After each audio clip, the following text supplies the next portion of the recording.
Welcome to bind edutech. हम लोग अपना chapter journey to the end of the earth को कंटिन्यू कर रहे हैं इस वीडियो में भी। पिछले वीडियो में हम लोगों ने जो पैराग्राफ डिस्कस किया था उससे रिलेटेड क्या क्या क्वेश्चंस पूछे जा सकते हैं आपसे, उनके बारे में एक शॉर्ट डिस्कशन कर लेते हैं। हमने पिछले वीडियो में डिस्कस किया था कि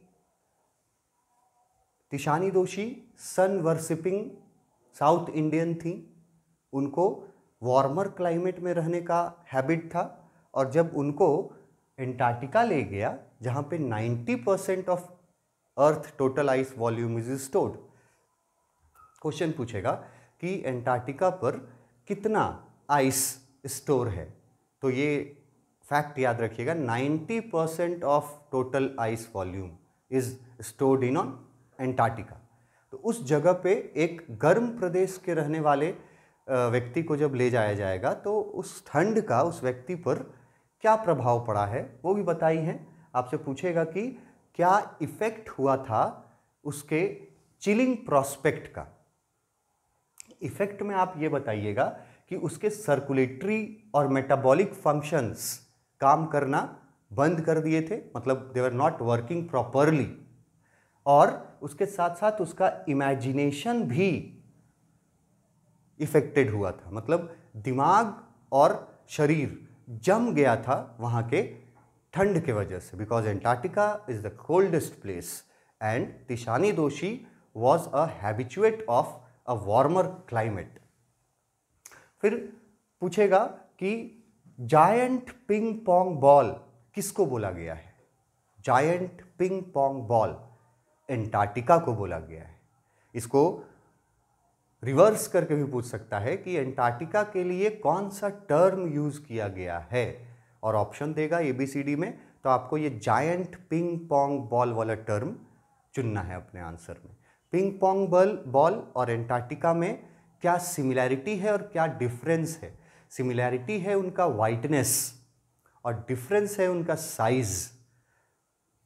उसके बाद पूछेगा कि एंटार्क्टिका पर ये क्यों फील होता है कि हम लोग किसी दूसरे प्लैनेट पर आ गए हैं, क्यों ये ऐसा फील होता है। तो उसके आंसर में हम लोग चुनेंगे क्योंकि वहाँ पर किसी तरह का ह्यूमन मार्कर नहीं पाया जाता।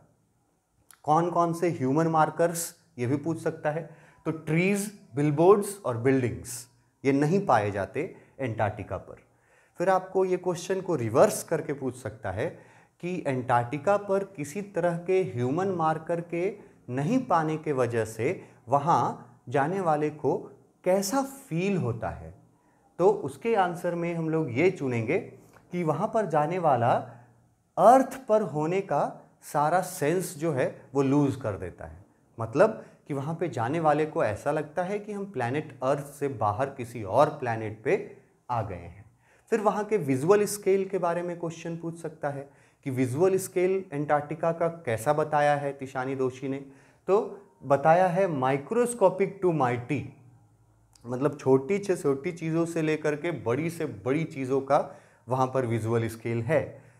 और फिर उसका एग्जाम्पल में माइक्रोस्कोपिक चीज़ों का एग्जाम्पल क्या दिया है, मिजेज एंड माइटेज, कीड़े मकोड़े माइक्रोस्कोपिक हो गए, और माइटी मतलब विशालकाय चीज़ों का एग्जाम्पल क्या दिया है, ब्लू व्हेल्स एंड आइसबर्ग्स, बर्फ के पहाड़। अब वहाँ पे फिर बताया गया था कि लार्जेस्ट आइसबर्ग जो रिकॉर्ड किया गया वो कितना बड़ा है।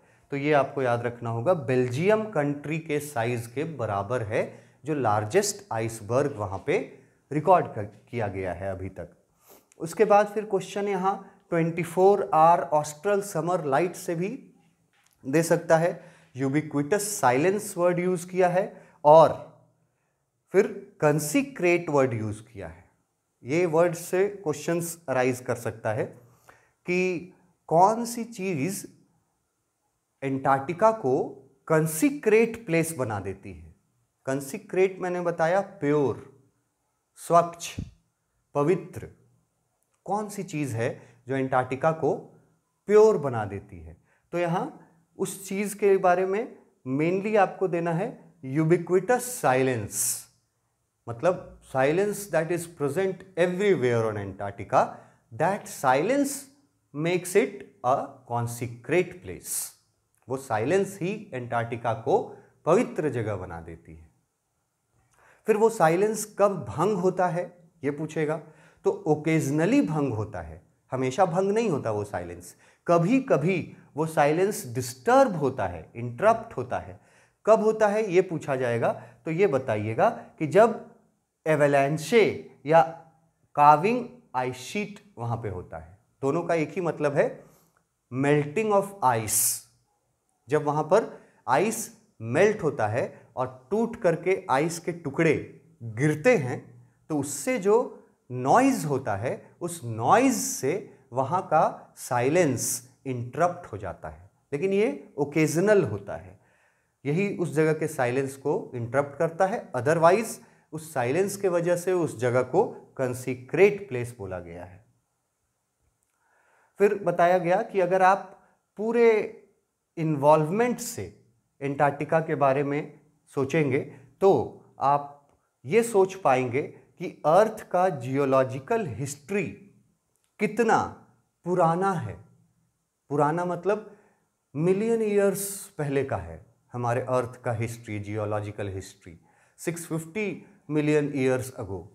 और अब का कंडीशन क्या है कि ह्यूमंस के लिए प्रोग्नोसिस अच्छा नहीं है। यहाँ से क्वेश्चन पूछ सकता है कि प्रोग्नोसिस का क्या मतलब है। तो प्रोग्नोसिस का मतलब है फ्यूचर। किन के लिए प्रोग्नोसिस अच्छा नहीं है? ह्यूमंस के लिए प्रोग्नोसिस अच्छा नहीं है। ये कहाँ पता चलता है जाकर के कि ह्यूमंस के लिए प्रोग्नोसिस अच्छा नहीं है? एंटार्क्टिका पे जाकर के पता चलता है। एंटार्क्टिका पर ऐसा क्या देखते हैं जिससे ये पता चलता है कि ह्यूमन प्रोग्नोसिस अच्छा नहीं है? तो जब हम लोग एंटार्क्टिका के बर्फ को मेल्ट करते हुए देखते हैं, तब उस मेल्टिंग आइस को देख करके हमें ये पता चल जाता है कि ह्यूमन बीइंग्स का फ्यूचर इस प्लैनेट पर अच्छा नहीं है। ये कुछ क्वेश्चंस यहाँ से पूछे जा सकते हैं। उसके बाद आते हैं, बहुत इंपॉर्टेंट पार्ट है, ह्यूमन इम्पैक्ट। इम्पैक्ट का मतलब होता है इफेक्ट। ह्यूमंस जब इस प्लैनेट पर आए तो उनके आने के बाद इस प्लैनेट पर क्या इफेक्ट पड़ा? अच्छा इफेक्ट पड़ा कि बुरा इफेक्ट पड़ा? ऑब्वियसली बहुत बुरा इफेक्ट पड़ा है ह्यूमन पॉपुलेशन के बढ़ने के वजह से। तो ह्यूमन के बढ़ने के वजह से या ह्यूमंस के आने के बाद क्या इफेक्ट पड़ा है हमारे इस प्लैनेट पर, और उसका एंटार्क्टिका पर क्या इफेक्ट पड़ा है, वो यहाँ इस सेक्शन में डिस्कस किया गया है। पहले तो ये बताया गया कि ह्यूमन सिविलाइजेशन इस प्लैनेट पर मात्र 12,000 सालों से है। पैल्ट्री मतलब मात्र 12,000 सालों से है। अब 12,000 साल को अगर आप अकेले कंसीडर कीजिएगा तो 12,000 साल ये कम समय तो नहीं होता है, लेकिन फिर इसके सामने मात्र क्यों लगाया गया? मात्र इसलिए लगाया गया क्योंकि अगर आप 12,000 साल को कंपेयर करें 650 मिलियन सालों से, मतलब 65 करोड़ साल से ये प्लैनेट है, इस प्लैनेट पर लाइफ एग्जिस्ट करता है। ह्यूमन बीइंग्स नहीं थे। ह्यूमन बीइंग्स कब आए? सिर्फ मात्र 12,000 साल पहले ह्यूमन बीइंग्स आए हैं। तो 650 मिलियन ईयर्स से 12,000 साल को अगर कंपेयर कीजिएगा तब ये वर्ड लगाएगा मात्र। मात्र 12,000 सालों से ही ह्यूमन बीइंग्स का इस प्लैनेट पर एग्जिस्टेंस है। और 12,000 साल को बोला गया बेयरली a few seconds on the geological clock. अगर हम लोग 650 मिलियन ईयर्स से 650 मिलियन ईयर्स को और 12,000 ईयर्स को कंपेयर करेंगे तो ऐसा लगेगा जैसे इस प्लैनेट पर ह्यूमन बीइंग्स कुछ सेकंड पहले ही आए हैं। कुछ सेकंड पहले कहने का मतलब है in comparison to 650 million years ago. 650 million साल से ये प्लैनेट है और हम लोग ह्यूमन बीइंग्स इस प्लैनेट पर मात्र 12,000 सालों से हैं, तो उसको बोला जाएगा few seconds in geological clock. In that short amount of time, लेकिन इतने ही छोटे समय में, मतलब सिर्फ 12,000 सालों में, we have manage to create quite a ruckus. Ruckus word use किया गया है हलचल के लिए। हलचल एक नेगेटिव सेंस में, और हलचल को अगर नेगेटिव सेंस में दे तो डिस्ट्रक्शन बोला जा सकता है। हम लोगों ने इतने छोटे से समय में, मतलब मात्र 12,000 सालों में, ह्यूमन बीइंग्स ने क्या किया, इस प्लैनेट पर हलचल मचा दिया है।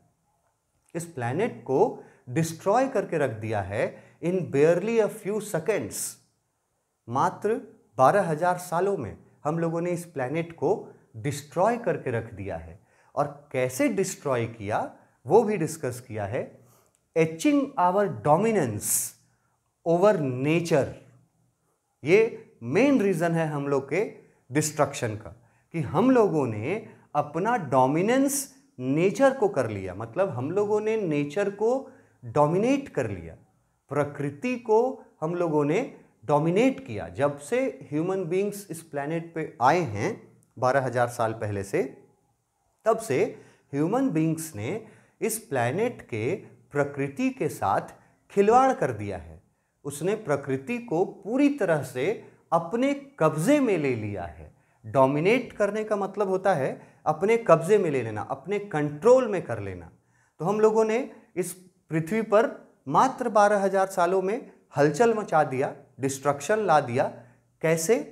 प्लैनेट के नेचर को, इस प्लैनेट के प्रकृति को डोमिनेट करके, मतलब उसको अपने कंट्रोल में करके। क्या क्या किए हम लोग नेचर को डोमिनेट करके? हम लोग यहाँ विलेजेस बना दिए।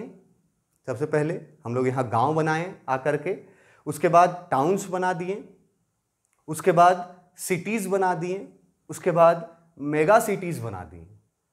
जब ह्यूमन बीइंग्स प्लैनेट पे आए तो सबसे पहले विलेजेस बनाया उन्होंने। तो जो विलेजेस उन्होंने बनाया वो तो नेचर को डिस्ट्रॉय करके ही बनाया, नेचर को डोमिनेट करके बनाया। विलेजेस से फिर और मन नहीं भरा तो हम लोग टाउन्स बनाए, डेवलपमेंट के नाम पर टाउन्स बना दिए। फिर टाउन्स से भी मन नहीं भरा तो सिटीज़ बना दिए, सिटीज़ से भी मन नहीं भरा तो मेगा सिटीज़ बना दिए।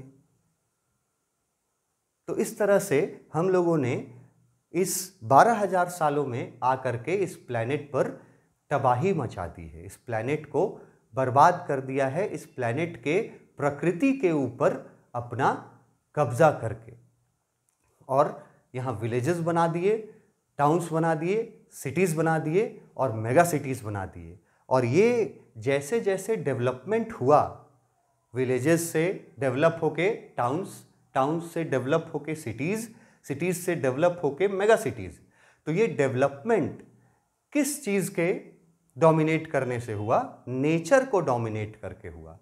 प्रकृति को नुकसान पहुंचा करके हम लोगों ने अपना विकास किया, अपना डेवलपमेंट किया। डेवलपमेंट करना अच्छी बात है, सबका अधिकार है, लेकिन प्रकृति को नुकसान पहुंचा के डेवलपमेंट करना, दिस इज रिडिक्यूलस। और इसी के वजह से ये जो हमारा 650 मिलियन साल पुराना प्लैनेट है वो आज अपनी अंतिम सांसें गिन रहा है। और आज हम लोग को अपना फ्यूचर इस प्लैनेट पर अच्छा नहीं दिख रहा है। The future is not good for humans. और इसका रिस्पॉन्सिबिलिटी, इसके जिम्मेवार सिर्फ और सिर्फ ह्यूमंस का बढ़ता हुआ पॉपुलेशन है। The rapid increase of human population, human population के रैपिड इंक्रीज के वजह से क्या हुआ? Has left us battling with other species for limited resources. जब हम लोग का पॉपुलेशन बहुत रैपिडली बढ़ा तो हम लोगों को रिसोर्सेज की ज़रूरत पड़ती है, संसाधनों की ज़रूरत पड़ती है डेवलपमेंट करने के लिए। अब संसाधन हमारे प्लैनेट पर दो तरह के मौजूद हैं, एक है लिमिटेड रिसोर्सेज और एक है अनलिमिटेड रिसोर्सेज। जिसको हम लोग दूसरे टर्म्स में अपने स्कूल लेवल पे पढ़ते हैं, renewable resources and non renewable resources. कुछ ऐसे संसाधन हैं जिनको बनने में करोड़ों साल लग जाते हैं। उन संसाधनों का हम लोगों ने इस्तेमाल करके अपना डेवलपमेंट किया, और जिस तरह से हमारा पॉपुलेशन बढ़ा उस तरह से वो जो लिमिटेड संसाधन थे, नॉन रिन्यूएबल रिसोर्सेज थे, वो रिसोर्सेज फिनिश होने लगे। और उन रिसोर्सेज को पाने के लिए हमें दूसरी प्रजातियों से लड़ाई करना पड़ा। दूसरी प्रजातियां जैसे वाइल्ड एनिमल्स जो हैं, जो फॉरेस्ट में रहने वाले एनिमल्स हैं। तो हम लोग का पॉपुलेशन बढ़ता गया, तो हम लोग को रहने के लिए जगह और चाहिए, और जगह चाहिए तो हम लोग क्या किए, डिफॉरेस्टेशन शुरू किए, जंगल को काट करके समतल बना करके और उस पर घर बनाओ। तो ये जो हम लोगों ने काम किया, अपने रैपिड पॉपुलेशन के बढ़ने की वजह से हम लोगों ने लिमिटेड रिसोर्सेज के लिए हम लोगों को युद्ध करना पड़ रहा है, लड़ना पड़ रहा है दूसरे प्रजाति के जानवरों से, जो वाइल्ड एनिमल्स हैं, उनसे। And the unmitigated burning of fossil fuels, unmitigated important word है। अनमिटिगेटेड मतलब है कंप्लीट एग्जॉशन या कंप्लीट फिनिशिंग। आज फॉसिल फ्यूल्स जो हैं, फॉसिल फ्यूल्स एक लिमिटेड रिसोर्स के कैटेगरी में आते हैं, मतलब नॉन रिन्यूएबल रिसोर्स के कैटेगरी में आते हैं। फॉसिल फ्यूल्स को बनने के लिए करोड़ों करोड़ों साल लगते हैं, और पिछले करोड़ों करोड़ों साल में जो फॉसिल फ्यूल्स बना है, हम लोगों के आने के बाद, ह्यूमन बींग्स के आने के बाद, हम लोगों ने डेवलपमेंट के नाम पे उन सारे लिमिटेड रिसोर्सेज को पूरी तरह से इस्तेमाल कर लिया है। और अब वो लिमिटेड रिसोर्सेज हमारे प्लैनेट पर फिनिशिंग वाले हालत में हो गए हैं। वो अब डिसअपीयर होने लगे हैं, वो अब गायब होने लगे हैं। जैसे कोल हो गया, कोयला को बनने में करोड़ों साल लगता है, और हम लोगों ने, हमारे पास जो कोयला का जो भंडार था, हम लोगों ने उसको डेवलपमेंट के नाम पे इस तरह से इतनी तेजी से फिनिश किया है कि अब हम लोगों के सामने ये संकट आ गया है कि अगले 5, 10, 15 सालों में हमारे पास कोल फिनिश हो जाएगा। तब आप सोचिए कि जिस कोल से हम लोग आज 70% इलेक्ट्रिसिटी प्रोड्यूस कर रहे हैं, जब वो कोल ही फिनिश हो जाएगा तो हमारा इलेक्ट्रिसिटी का प्रोडक्शन कहाँ से होगा। इलेक्ट्रिसिटी का प्रोडक्शन अगर नहीं हुआ तो फिर उस इलेक्ट्रिसिटी पे चलने वाले जो फैक्ट्रीज हैं और उस इलेक्ट्रिसिटी के दम पे जो डेवलपमेंट हुआ है, उसका क्या होगा। हम लोगों ने डेवलपमेंट करने के चक्कर में अपने लिमिटेड रिसोर्सेज को फिनिश कर दिया। ऑलमोस्ट हम लोगों ने अपने फॉसिल फ्यूल्स को कंप्लीट यूज कर लिया, मतलब पूरी तरह से उसको जला करके हम लोग फिनिश कर चुके हैं। और फॉसिल फ्यूल्स के जलने के वजह से क्या हुआ कि हमारे एटमॉस्फेयर में एक कार्बन डाइऑक्साइड का एक लेयर बन गया, एक ब्लैंकेट बन गया। ब्लैंकेट मतलब लेयर। हमारे एटमॉस्फेयर में जितना आप फॉसिल फ्यूल जलाइएगा उतना कार्बन प्रोड्यूस होता है, कार्बन डाइऑक्साइड।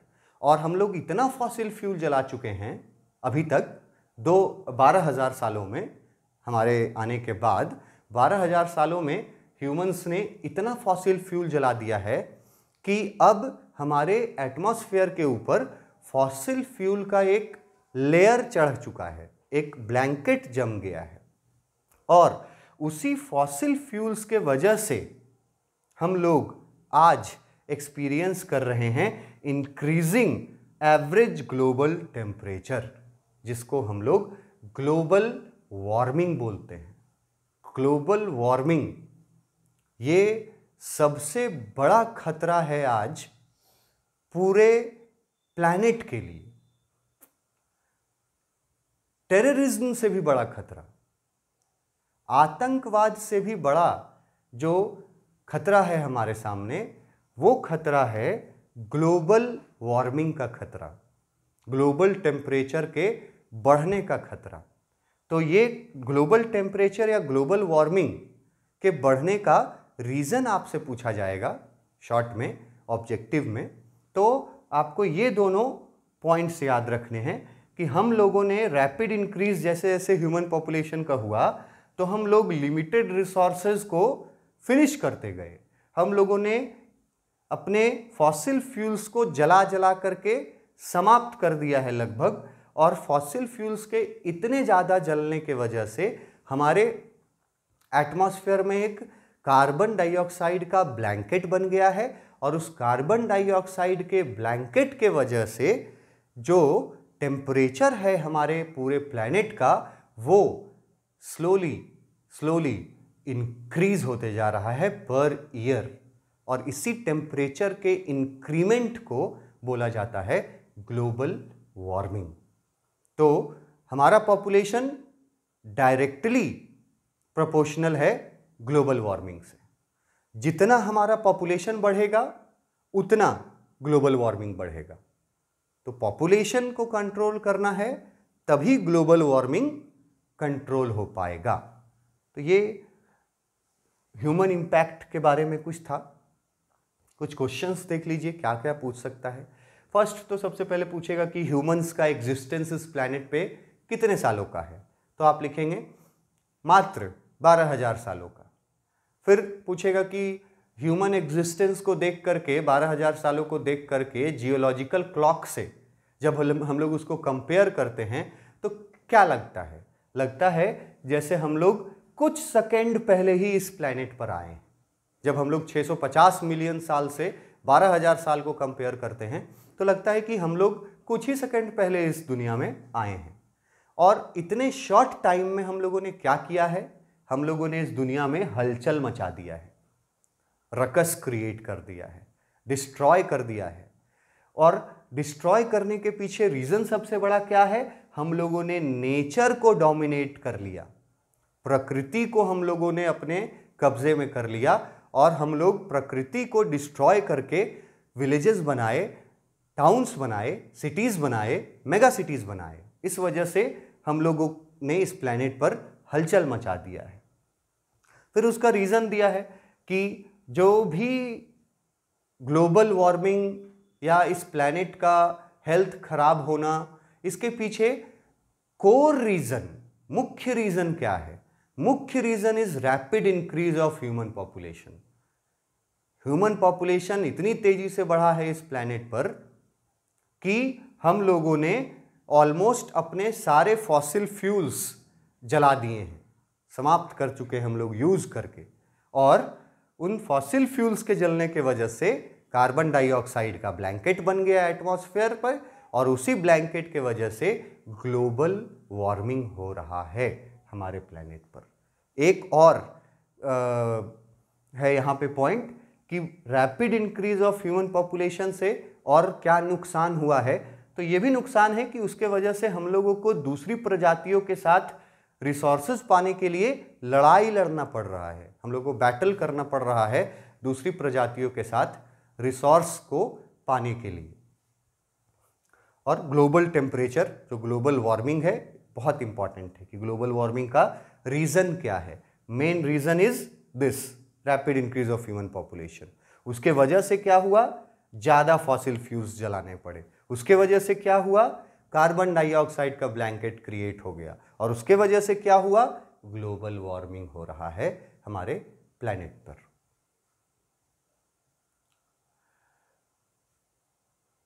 इसके आगे हम लोग अपने नेक्स्ट क्लास में इसके आगे डील करते हैं। नेक्स्ट क्लास में जो हम लोग टॉपिक डील करेंगे, क्लाइमेट चेंज।